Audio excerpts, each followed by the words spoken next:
Deuteronomy chapter 14. Clean and unclean food. You are the children of the Lord your God. Do not cut yourselves or shave the front of your heads for the dead, for you are a people holy to the Lord your God.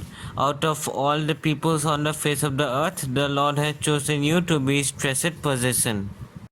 Do not eat any detestable thing. These are the animals you may eat: the ox, the sheep, the goat, the deer, the gazelle, the roe deer, the wild goat, the ibex, the antelope, and the mountain sheep. You may eat any animal that has a divided hoof and that chews the cud. However, of those that chew the cud or that have a divided hoof, you may not eat the camel, the rabbit, or the hyrax. Although they chew the cud, they do not have a divided hoof, they are ceremonially unclean. For you, the pig is also unclean. Although it has a divided hoof, it does not chew the cud. You are not to eat their meat or touch their carcasses. Of all the creatures living in the water, you may eat any that has fins and scales, but anything that does not have fins and scales you may not eat. For you it is unclean. You may eat any clean bird, but those you may not eat: the eagle, the vulture, the black vulture, the red kite, the black kite, any kind of falcon, any kind of raven, the howled or the horned owl, the screech owl, the gull, any kind of hawk, the little owl, the great owl, the white owl, the desert owl, the osprey, the cormorant, the stork, any kind of heron, the hooper, and the bat. All flying insects that swarm are unclean to you. Do not eat them, but any winged creature that is clean you may eat. Do not eat anything you find already dead. You may give it to the foreigners residing in any of your towns, and they may eat it, or you may sell it to any other foreigner. But you are a people holy to the Lord your God. Do not cook a young goat in his mother's milk. Tithes. Be sure to set aside the tenth of all that your fields produce each year. Eat the tithe of your grain, new wine, and olive oil, and the firstborn of your herds and flocks in the presence of the Lord your God, at the place he will choose as a dwelling for his name, so that you may learn to revere the Lord your God always. But if that place is too distant and you have been blessed by the Lord your God and cannot carry your tithe because the place where the Lord will choose to put his name is too far away, then exchange your tithe for silver and take the silver with you and go to the place the Lord your God will choose.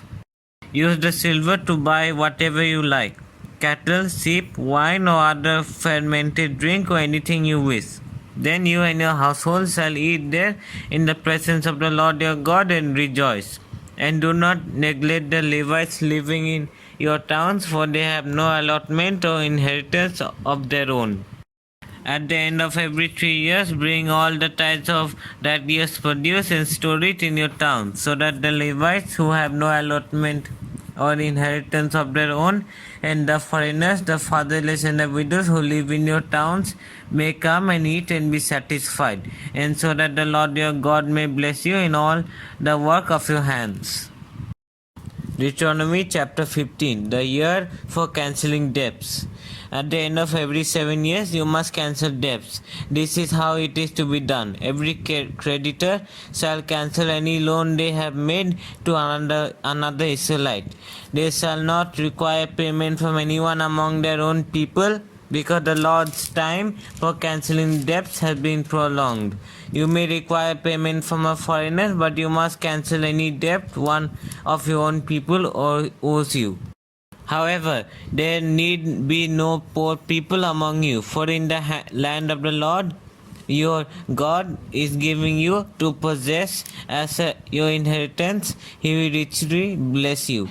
If only you fully obey the Lord your God and are careful to follow all these commands I am giving you today. For the Lord your God will bless you as he had promised, and you will lend to many nations and will borrow from none. You will rule over many nations, but none will rule over you. If anyone is poor among your people in any of the towns of the land that the Lord your God is giving you, do not be hard-hearted or tight-fisted toward them. Rather, be open-handed and freely lend them whatever they need. Be careful not to harbor this wicked thought. The seventh year, the year for cancelling debts, is near, so that you do not sow ill will toward the needy among your people and give them nothing. They may then appear to the Lord against you, and you will be found guilty of sin. Give generously to them and do so without a grudging heart. Then, because of this, the Lord your God will bless you in all your work, and in everything you put your hand to. There will always be poor people in the land. Therefore, I command you to be open-handed toward those of your people who are poor and needy in your hand. Freeing servants. If any of your people, men or women, sell themselves to you and serve you 6 years, in the 7th year you must let them go free. And when you release them, do not send them away empty-handed. Supply them liberally from your flock, your threshing floor and your winepress. Give to them as the Lord your God has blessed you. You remember that you were slaves in Egypt, and the Lord your God redeemed you. That is why I give you this command today. But if your servant says to you, I do not want to leave you because he loves you and your family and is well off with you, then take an awl and push it through the earlobe into the door, and he will become your servant for life. Do the same for your female servant. Do not consider it a hardship to set your servants free, because their service to you these 6 years has been worth twice as much as that of a hired hand. And the Lord your God will bless you in everything you do. The firstborn animals. Set apart for the Lord your God every firstborn male of your herd and flocks. Do not put the firstborn of your cows to work, and do not shear the firstborn of your sheep. Each year you and your family are to eat them in the presence of the Lord your God, at the place he will choose. If an animal has a defect, is lame or blind, or has any serious flaw, you must not sacrifice it to the Lord your God. You are to eat it in your own towns. Both the ceremonially unclean and the clean may eat it, as if were gazelle or deer. But you must not eat the blood. Pour it out on the ground like water. Deuteronomy chapter 16. The Passover. Observe the month of Aviv and celebrate the Passover of the Lord your God, because in the month of Aviv he brought you out of Egypt by night. Sacrifice at the Passover to the Lord your God an animal from your flock or herd at the place the Lord will choose as a dwelling for his name. Do not eat it with bread made with yeast, but for 7 days eat unleavened bread, the bread of affliction, because you left Egypt in haste, so that all the days of your life you may remember the time of your departure from Egypt. Let no yeast be found in your possession in all your land for 7 days. Do not let any of your meat you sacrifice on the morning of the first day remain until morning. You must not sacrifice the Passover in any town the Lord your God gives you, except in the place he will choose as a dwelling for his name. There you must sacrifice the Passover in the evening, when the sun goes down on the anniversary of your departure from Egypt. Roast it and eat it at the place the Lord your God will choose. Then in the morning return to your tents. For 6 days eat unleavened bread, and on the 7th day hold the assembly to the Lord your God and do no work. The Festival of Weeks. Count of 7 weeks from the time you began to put the sickle to the standing grain. Then celebrate the Festival of Weeks to the Lord your God by giving a freewill offering in proportion to the blessing the Lord your God has given you. And rejoice before the Lord your God at the place he will choose as a dwelling for his name. Your sons and daughters, your male and female servants, the Levites in your towns, and the foreigners, the fatherless and the widows living among you.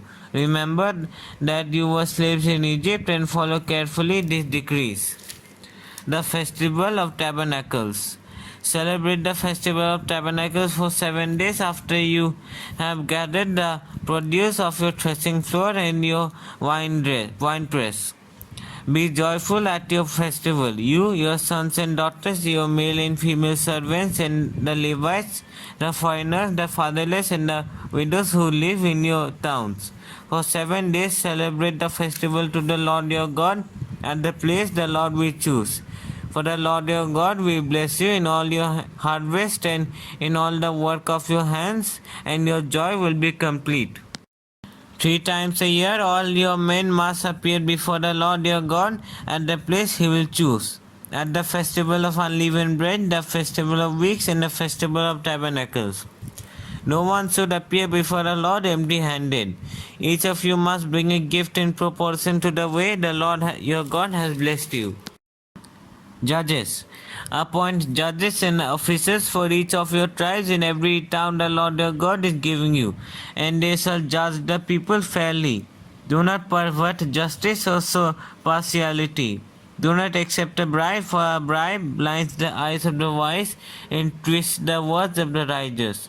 Follow justice and justice alone, so that you may live and possess the land the Lord your God is giving you. Worshipping other gods. Do not set up any wooden Asherah pole beside the altar you built to the Lord your God, and do not erect a sacred stone, for this the Lord your God hates.